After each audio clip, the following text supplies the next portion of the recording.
আপনারা তো সবাই জানেন যে উদয়পুরের সনবনের ব্রিজের গুড়াত বিখ্যাত বত্তা বেচা হয়।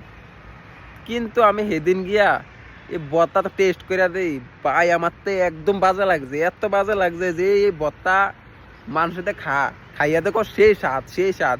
স্বাদের মতো কিতা আছে এটার মধ্যে, স্বাদের মতো কিতা আছে বত্তাটার মধ্যে। 18টা আইটেমের, যে পাতাকপি, ফুলকপি, জিডা পাই দিয়ে দিয়া দে, যে বত্তাটা কিমনে বানা কি আসি বিষয় হেতে জানে আর হেতের খুদা জানে। এই বত্তা বলে খাইয়া মানুষের সেই স্বাদ, সেই স্বাদ। আমি তো কোনো স্বাদ পাইলাম না এই বত্তা খাইয়া। হেতারে জানে এটা কি স্বাদ পাইছে যে বত্তারা একদম ফেমাস করতে করতে করতে করতে পুরো ভাইরাল করে লাইছে। বত্তা বলে সেই স্বাদ। এই বত্তারে প্রথম ভাইরাল করছে দুলাভাই। যে দুলাভাই গিয়া ভিডিও করছে খাইয়া কর সেই স্বাদ।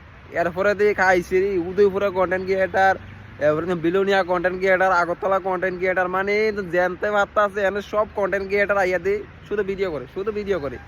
বত্তা তুলিয়া কর সেই স্বাদ, খাতো না হয় ফালা দিয়ে দিয়া খাইয়ে কর সেই স্বাদ, সেই স্বাদ। কি স্বাদ পাইলে এটার মধ্যে বত্তার মধ্যে, ভাই এত ভাইরাল করে লেছে বত্তারে। খাইছে খাইছে খাইছে রি।